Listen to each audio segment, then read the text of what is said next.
Hey yo guys, what's up and welcome back to Toe Tags Metal Reviews. So today we're getting our first impressions of the brand new album from Abbath, Outstrider.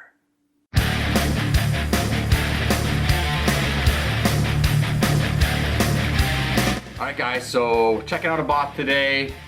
We listened to his first single, Harvest Pyre, watched the video, reacted to it, really loved it. We both had very positive review of that. It was a really fun song to listen to. It felt very classic. You know? It felt very classic, and it was catchy. It had those just classic Abbath vocals, and the riffing was cool. Really loved everything about the song. Really got us hyped for this album. So now here we are, and we're doing first impressions. So I mean, I really don't got much else to say. I just want to listen to it. Yeah, let's check that out. And we're now gonna listen to Outstrider for the very first time in its entirety. I'll be right back for our first impressions. So guys, stay tuned. Hey yo guys, what's up? We're back. We just finished listening to Outstrider for the first time in its entirety, and I'm gonna take the floor here and I'm gonna say that I enjoyed the album pretty thoroughly. I thought it was solid. There was a little bit of trouble kind of grabbing me with anything really special about it. It didn't really have that classic raw black metal sound that I was expecting. It was a lot more modern sounding than I thought it was going to be. You know, the riffing was a lot more just traditional riff centric rather than tremolo picking, which you hear in a lot of classic black metal.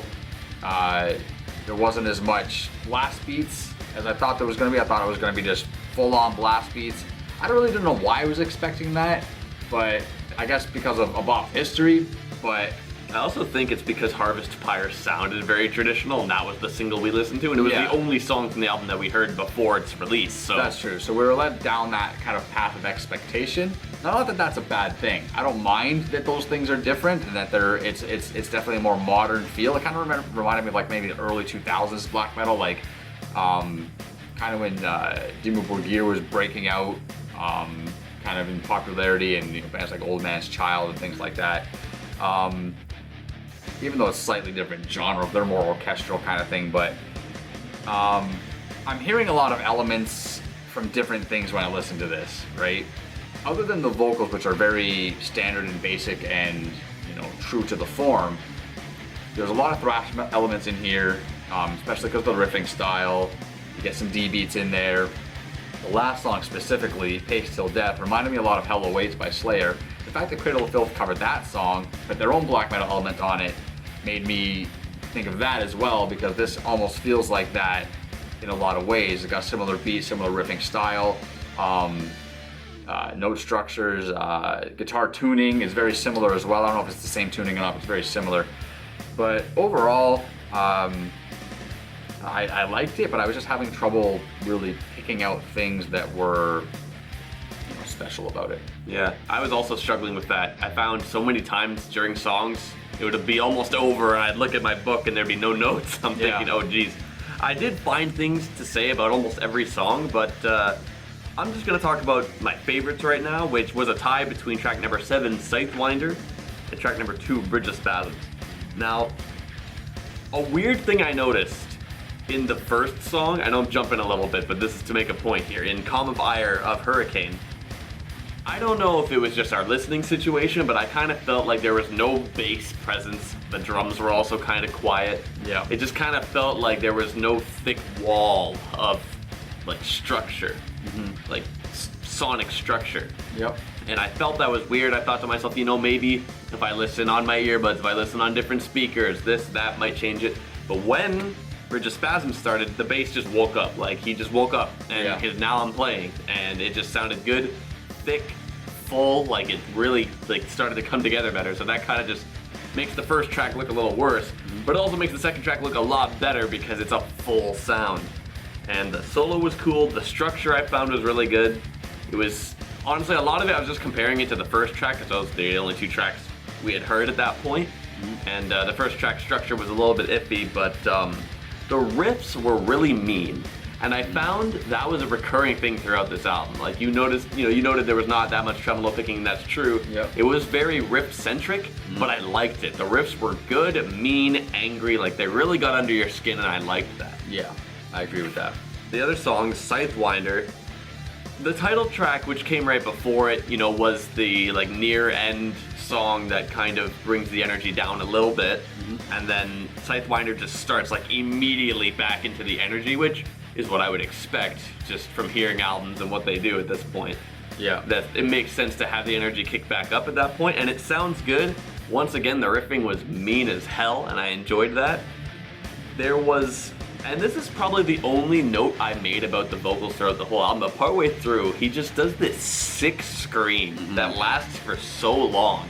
And it's like, it started, I'm like, okay, good scream, but as it was going, I'm like, wow. It gets better and better, you're like, whoa, it just nice. gets better, yeah. Like, I've heard better. I've heard, it's not like the best scream I've ever heard. Yeah. But it stands out on this album. It's like a little bit of a shiny spot. Exactly. So it was really the only time I noted the vocals on in my notes as like, wow, that was a cool scream. Yeah. But overall, even though I was struggling to write points, I wasn't disliking this album. It was still enjoyable to listen to. I feel like this might be one of those albums that you can just put on and enjoy either in depth or just casually as something else is going on. Like, I think this might be a good multi-purpose album, just given that I'm enjoying it, but I'm kind of struggling to say much. Yeah, I feel the same way about that. That's a good point. Outstrider, the title track, you said it was kind of a soft point or mellow point or a down point of the album. I think that's true, but just for the like kind of the intro and the outro, which were acoustic. Yeah. You know, it starts off acoustic, kind of soft, mellow, but it picks up. The riffs get heavy. Yeah, that's true. The tempo picks up, then the drums pick up. Everything kind of has its moment in that song, I felt. And then it ends with a nice bookend. It goes back to acoustic and it has the outro. Very nice song in my opinion. I thought it was a great for the title track. Good placement on the album. And then right after that is Scythewinder, which it has the 16th note double bass at the beginning. That's consistent through the song, but then it breaks down at one point and you get just quarter notes, and it has a really nice structure to it. And a lot of the songs had that.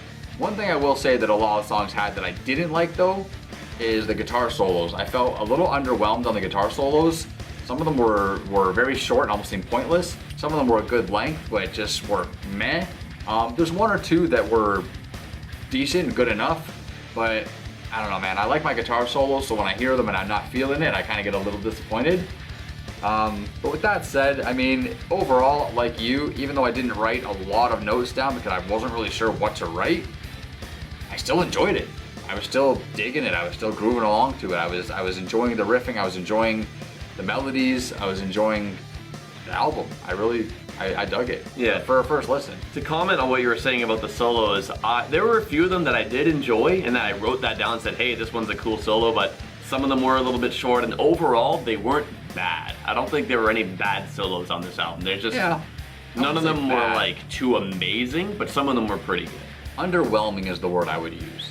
Underwhelming is the word I would use. I wouldn't say bad by any means, but yeah, just hoping for and expecting just a little bit more. But yeah. Again, for a first impression, maybe I'll listen to them again and I'll be like, wow, what was I thinking that first time? That was sick. You know, sometimes you don't really catch that essence on the first listen. Exactly. And that's all we did. We only listened one time, so. Yeah. But it's not our last time. We're gonna listen to this album all week long, as much as we possibly can, to gather opinions for our full and final review next week.